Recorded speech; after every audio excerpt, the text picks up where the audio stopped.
Bonjour à tous. Un moment exceptionnel dans ce forum aujourd'hui, exceptionnel par la personnalité qui va apparaître sur l'écran, qui n'est pas là aujourd'hui pour une raison politique très importante et elle va vous l'expliquer. D'abord, je voudrais remercier les organisateurs du forum et Chiara en particulier d'avoir permis de réaliser maintenant un entretien avec la 5e présidente de Géorgie, Zora Zurabichvili. Je vous demande de l'applaudir, elle est en duplex avec nous. Elle apparaît, elle est là.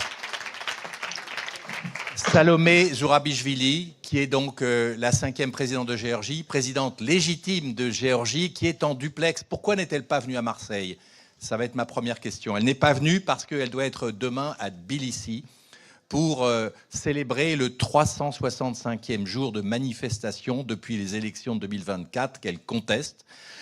365 jours de manifestation à Tbilissi, donc tous les jours des centaines de personnes qui se réunissent à Tbilissi malgré les arrestations, la répression, la pression.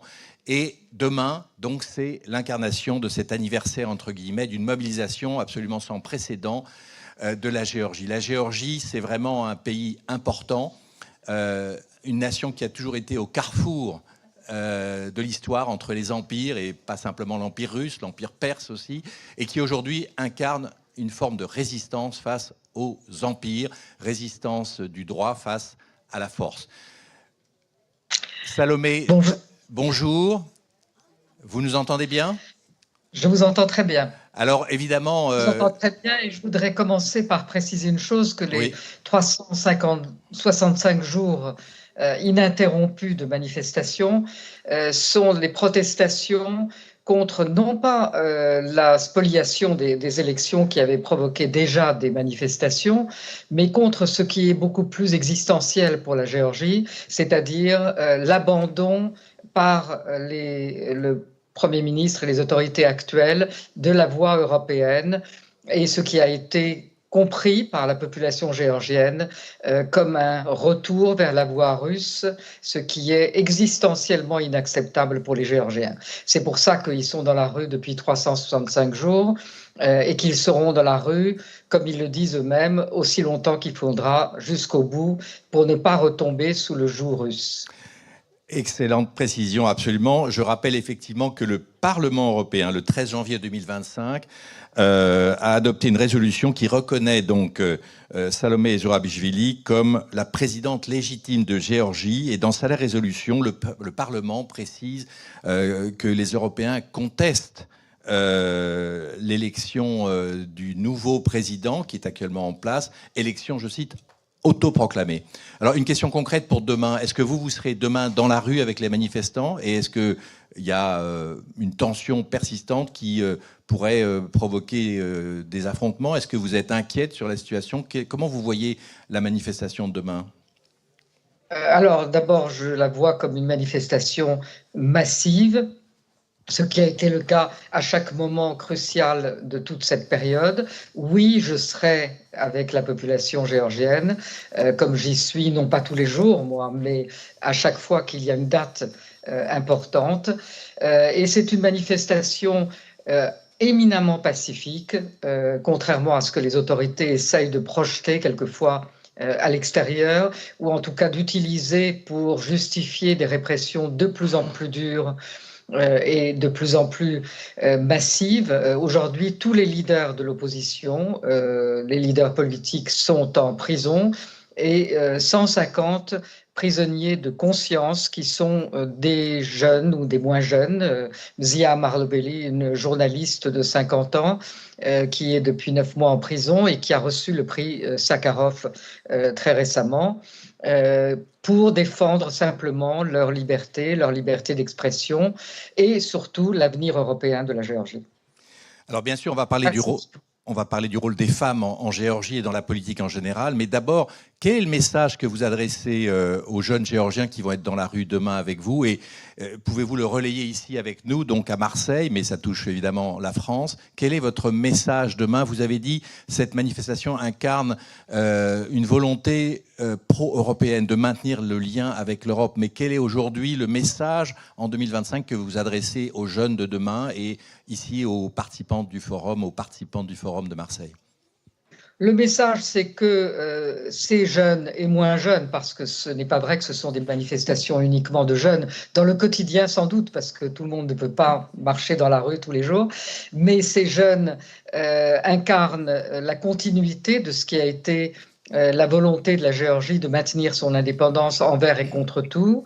Je suis, moi, rentré d'une émigration qui incarnait cette volonté de garder ou de retrouver l'indépendance, et ce n'est pas quelque chose que nous sommes prêts à abandonner. Pour les Européens, le message est un peu différent, c'est de regarder ce qui se passe en Géorgie, où nous sommes face non pas simplement à un régime autoritaire, mais à une guerre hybride menée par la Russie contre l'indépendance géorgienne, contre la volonté européenne de la Géorgie. Et c'est une guerre hybride qui pourra, si elle réussit en Géorgie, être menée n'importe où ailleurs en Europe. Et donc c'est un test en grandeur nature, un test pour la Russie, mais aussi un test de réaction pour les Européens, et qu'ils regardent la résistance que mène la Géorgie. C'est sous une forme pacifique, la même forme de résistance que très bravement les Ukrainiens mènent face à la guerre que leur mène la Russie. Comment vous pouvez faire pour essayer de revenir sur cette voie européenne qui est pour l'instant bloquée par le nouveau régime? Quelle est l'issue si le pouvoir géorgien ne cède pas, malgré la manifestation de demain, malgré la mobilisation, malgré le soutien des Européens? Quelle est votre stratégie pour revenir à cette stratégie européenne? Je rappelle que la Géorgie était candidate à l'Union européenne. Aujourd'hui, tout semble bloqué, à moins que vous me disiez le contraire. Comment vous comptez faire? Durer, résister. Il n'y a pas de miracle et de secret. Comment est-ce qu'on résiste à un totalitarisme qui est en train d'essayer de se réimposer dans ce pays? Je compte simplement sur le fait que génétiquement et intérieurement, la population géorgienne n'est pas prête à renoncer à cette indépendance qu'elle a acquise au fil des siècles durement. Elle n'est pas prête à revenir à l'Union soviétique d'hier, et encore moins à la Russie de Poutine d'aujourd'hui. Alors, il y a dans l'histoire de la Géorgie une autre femme qui est la reine Tamar au XIIe siècle, je crois. Vous êtes une femme, la première femme présidente, mais il y a eu cette reine Tamar qui a marqué l'histoire de la Géorgie. Mais on sait que la Géorgie, c'est plutôt un environnement masculin en termes politiques. Comment, aujourd'hui, une femme comme vous a réussi d'abord à être élue, à devenir présidente? Je rappelle que c'est un suffrage indirect en Géorgie. C'est le Parlement qui est... Et est-ce que vous pourriez donc me dire, et surtout dire aux participants du forum aujourd'hui, quelle est la situation d'une femme politique en Géorgie? Comment vous avez réussi finalement à vous imposer en tant que femme et pas simplement en tant que leader politique? Alors, moi, je dirais d'abord, j'ai été élue au suffrage universel et la question féminine n'a jamais été un problème pour mon élection. Outre la reine Tamar que vous avez mentionnée, nous avons aussi une sainte Nino qui a évangélisé la Géorgie au IVe siècle. Donc, on a une vieille tradition de voir des femmes jouer des rôles très importants, et on a eu un certain nombre au fil des empires qui ont occupé la Géorgie de femmes martyrs très célèbres dans l'histoire géorgienne. Et aujourd'hui, dans cette protestation, les femmes, je me mentionnais tout à l'heure Mzia Marlobeli, cette journaliste qui est en prison, et beaucoup d'autres qui sont en prison. Elene Khoshtaria, qui est une des femmes leaders politiques, qui est également en prison et que je veux saluer d'ici. Les femmes ont un rôle très important dans cette protestation, ont un rôle très important dans la vie sociale et économique du pays et dans un très grand nombre de professions, à l'exception, je dirais, de la politique, et en particulier de la politique du parti au pouvoir, qui pratiquement ne compte pas de femmes. On regarde les réunions du parti au pouvoir et c'est le comité central que l'on voit de l'Union soviétique. Donc il y a là une masculinisation et une espèce d'usurpation du pouvoir par ce parti, pas seulement politiquement, mais aussi en termes d'équilibre. Et c'est d'ailleurs le même parti au pouvoir qui a renoncé à une loi qu'il avait introduite sur l'égalité des genres au Parlement et qui permettait d'avoir des quotas, parce que le problème, c'est le Parlement et c'est le gouvernement, et ce n'est pas la société elle-même. Dans une interview récente à un média français, le présentateur vous a présenté comme l'ancienne présidente de Géorgie. vous considérez, comme le Parlement européen, que vous êtes la présidente légitime. Il faut rappeler à nos auditrices aujourd'hui qu'il y a aujourd'hui un autre président. Qu'est-ce qui vous donne la force de rester présidente? Et est-ce que le fait d'être une femme, pour vous, est un atout? Est-ce que c'est une façon de mieux lutter pour la Géorgie en général, pour la reconnaissance de votre statut? Est-ce que vous pensez pouvoir justement utiliser vos qualités féminines pour revenir au pouvoir un jour? Quelle est votre vision de ce qui va se passer dans les prochaines années?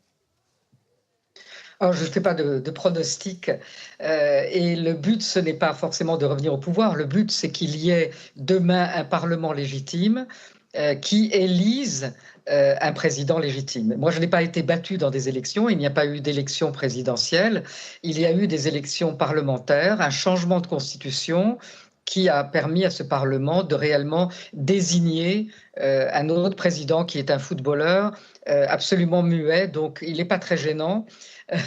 Et effectivement, je pense que la position féminine aujourd'hui est plutôt un atout dans la population géorgienne sûrement.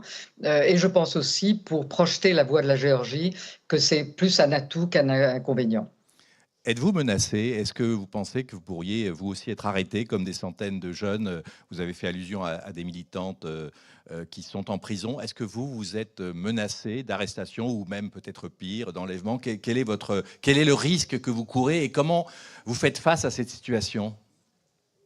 En ne prenant pas cela en compte pour empêcher de faire ce que je dois faire et qui fait partie du maintien de cette fonction présidentielle, de cette indépendance institutionnelle, je dirais, qui est très importante. Tout le monde est menacé en Géorgie aujourd'hui, y compris d'ailleurs dans les rangs du pouvoir, parce qu'il y a une espèce de chasse aux sorcières du côté du régime lui-même, où pratiquement il y a autant d'arrestations entre les membres différents du parti qu'il y en a dans les rangs de la protestation. Donc personne n'est à l'abri, mais tout le monde est prêt à se battre et je ne crois pas que je puisse aujourd'hui penser que je suis plus menacé que tous ceux avec qui je serai demain dans la rue à Tbilissi. Votre message est presque plus fort en vidéo, en duplex, que si vous étiez présente avec nous, car il incarne votre volonté d'être toujours avec les Géorgiens. En guise de conclusion, et pour ce forum qui est là pour rappeler l'importance du leadership féminin, quel est le message que vous voulez adresser à tous les participants, à toutes les participantes du forum qui sont à Marseille, mais évidemment avec les réseaux sociaux, votre message est universel. En guise de conclusion, quel est aujourd'hui le message que vous voulez adresser pour justement s'assurer que le leadership féminin permet aux femmes comme vous de rester engagées en politique et aux postes les plus importants, c'est-à-dire par exemple à la présidence d'un pays? Ne jamais renoncer et souhaiter qu'il y ait demain plus de femmes qui soient dans des positions décisives, dans des positions de négociation. Je pense que si des femmes pouvaient négocier les accords de paix pour l'Ukraine ou qui pouvaient négocier à la place des dirigeants russes d'aujourd'hui, je pense qu'on aurait un monde et une géopolitique différente. Mais en tout cas, pour les femmes, ne jamais renoncer parce qu'elles préparent toujours, quoi qu'il arrive, l'avenir de leurs enfants. Merci beaucoup, Madame la Présidente. Je crois qu'on peut vous applaudir. Et évidemment, on suivra demain ce qui va se passer à Tbilissi et pour voir effectivement quelle est la mobilisation. Et vous avez justement rappelé à l'instant la situation en Ukraine. Vous êtes, comme l'Ukraine, la petite Géorgie, grande dans l'histoire, mais petite par la taille, un pays que nous suivons avec beaucoup d'attention et d'inquiétude aussi. Donc merci à vous et évidemment, tout le monde vous salue ici pour vous adresser un message de courage. À bientôt.